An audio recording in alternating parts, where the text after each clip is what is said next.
Yes, hello, and happy World Wildlife Day. I'm Dr. Lori Marker, and I'm the founder and executive director of the Cheetah Conservation Fund. And actually, I'm based down in Namibia. However, we have programs also up in the Horn of Africa, where we're working very actively to try to stop the illegal wildlife pet trade of cheetahs. The Cheetah Conservation Fund was set up in 1990. I founded it. And our work is to try to save the cheetah in the wild. We are based, as I said, in Namibia, where we have developed a lot of programs. Cheetahs are suffering from human-wildlife conflict, illegal wildlife pet trade, loss of habitat, and loss of prey. And with that, our programs revolve around trying to reverse this decline. Today, there are only about 7,000 cheetahs left in the world. And so they are one of Africa's most endangered of all of the big cats. And so much of what we're doing up in the Horn of Africa has been taking the programs that we've developed in Namibia and East Africa to actually stop the trade. By working with communities, we've developed programs called Future Farmers of Africa. We've got a protected livestock guarding dog program. We have very extensive children's programs that we call Future Conservationists of Africa. And we have extensive research going from ecological research with camera traps and radio collars to that of also genetics and a very extensive veterinary medicine program. So that's in a nutshell a bit about what we're involved with.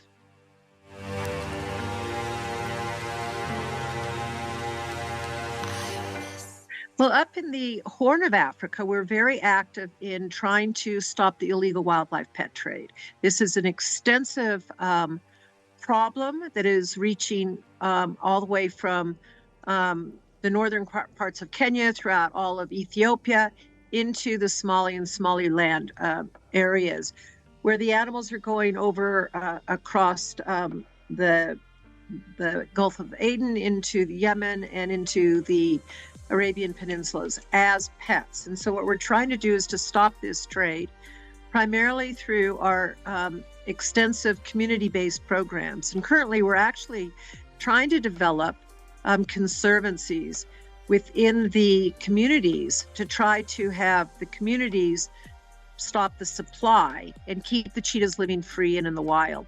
But Shira will talk a little bit more about some of our programs also that are in place.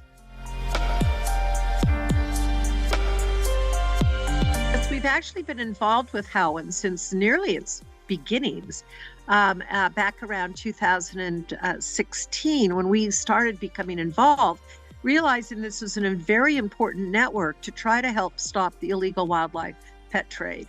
And so from that, we've been very active with the different meetings. And again, I'm going to let Dr. Shira tell us a little bit more about our involvement there. Yeah, thank you, Lori, and thank you for the question. So I'll just introduce myself quickly. I'm Dr. Shira Yashfe. I'm the Wildlife Crime Director in International Policy and at CCF. I'm also a veterinary doctor, and I work mostly on our Horn of Africa projects coming out of Somaliland, Somali regional state of Ethiopia.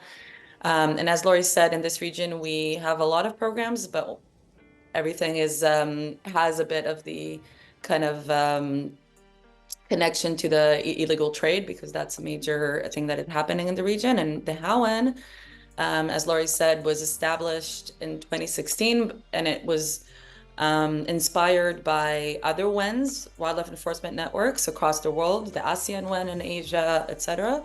And the idea is, of course, that different countries with the different enforcement agencies would work together on a regional and cross-boundary level to stop the trade, recognizing that trade is not illegal activity, doesn't happen only within country borders, but it is cross border. So we've been involved with it in supporting its meetings, helping with executive committee strategies, specifically on stopping the cheetah trade. We worked on a cheetah trade action plan, and we're looking forward to, now that it's part of IGAD, we are hoping that it would get more recognition and even funding to be able to operate longer term, so that we can just do more work together.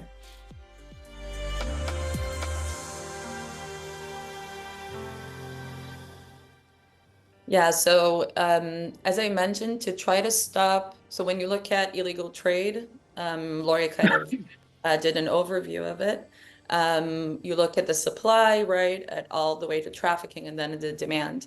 All these things are cross-border. They're not happening only in one country. So you have to have a network of people, agencies, governments that work together to stop it.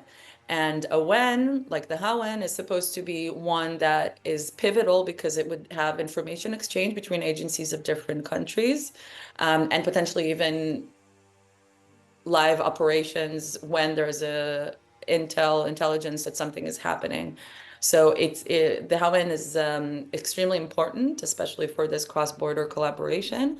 And it also has the role of kind of guiding the local enforcement networks or enforcement task force about best practices, what other countries are doing to make sure that not everybody needs to invent the wheel in their own country, but that they can compare what other countries in HAWEN and other ones are doing to basically make their work more efficient. So it has a leadership role and, of course, practical on the ground role of enforcement and joint operations.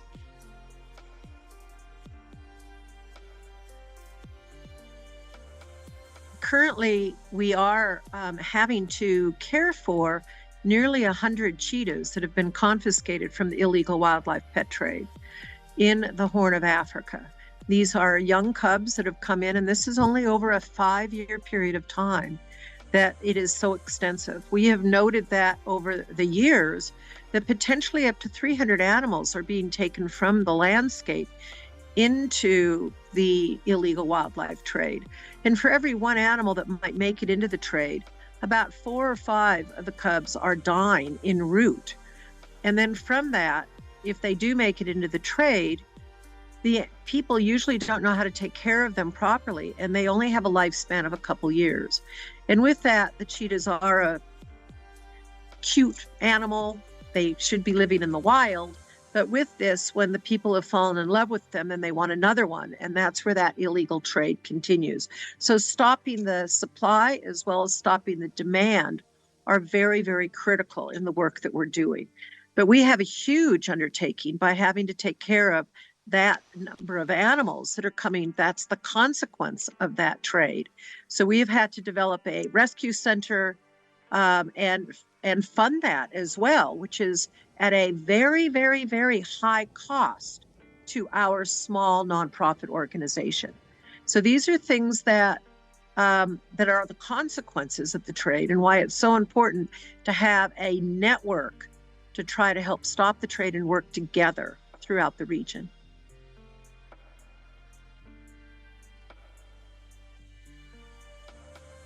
But with that, when they are disappearing from the landscape, there are ecological challenges. These animals are important to the ecology and to the biodiversity. And top predators in particular are very, very important. Cheetahs are a species that actually are around the arid landscapes. And the areas that we're talking about within HAWEN are actually, or in the EGAD region, are all very arid landscapes. And so the cheetah actually plays a role in maintaining the biodiversity in these areas. So when they make a kill, which we hope will be wildlife, we have to maintain the wildlife populations. And with that, that is tied into also having good rangeland management. And there's so much overgrazing of the lands in these areas by the increased livestock that it also creates a greater problem for the prey base. But when the cheetah makes a kill, it feeds everything else, from all the other smaller mammals to all the birds and insects. And so it's really a critical component of having a top predator like the cheetah within these ecosystems. And we see a much healthier ecosystem by having them. And that's why what we do is train farmers for them to understand how important they are in playing a role. Most of the cheetahs are found outside of protected areas. And that's why working with pastoralists, the farmers on the land, teaching them good livestock management, rangeland management, the value and importance of having prey base and the value of having a healthy ecosystem is also very important. And so cheetahs play a very important role in that as a top predator.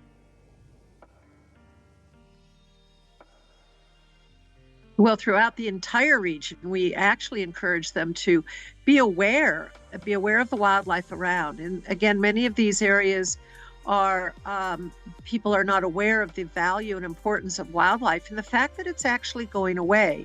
Wildlife needs to be on the land for what I talked about, the health of these ecosystems. And so awareness, I think, is important. And if there are people who are around, I mean, developing programs around communities are important, like community conservancies, and then looking at alternative livelihoods. So many of the communities are pastoral, and that's a hard way of living. I don't think many people want to be a poor farmer in the middle of an arid landscape trying to make their living out of only livestock. And so we have to be very creative in trying to develop livelihood development programs that'll help people get out of poverty. And so if people are listening to this, again, helping spread the word that our wildlife is in need. It is World Wildlife Day. That cheetahs are Africa's most endangered big cat and are very much in need, with only 7,000 of them left in the world.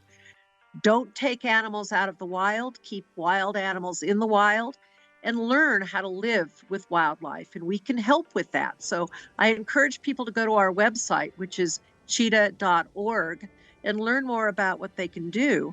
And if there are people who have funds available, please help sponsor programs like ours to help the communities that are out in the areas where the animals are living, so we can help the people help the wildlife.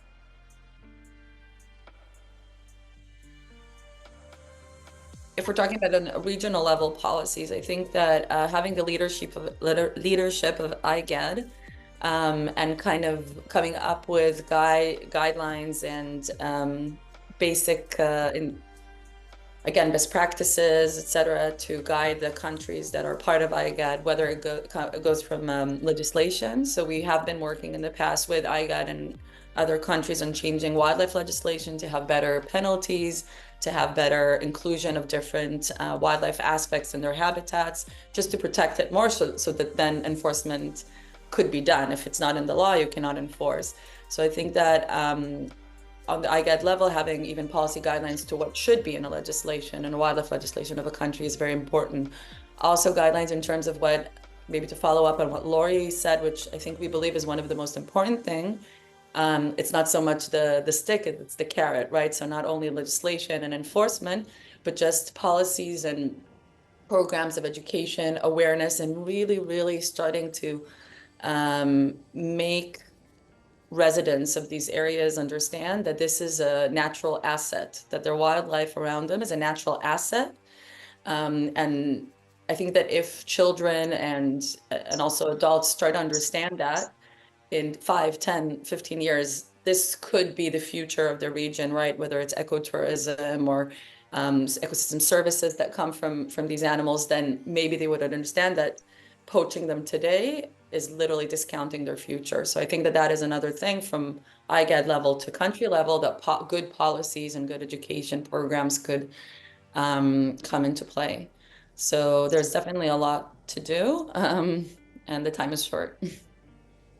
Potentially one of the most important policies is it is illegal to kill animals and steal them from the wild. So keep animals living free and in the wild. Thank you for the partnership, and it's really important. The work that IGAD does in the region is so critical, and being a partner with IGAD is very, very important for us as well.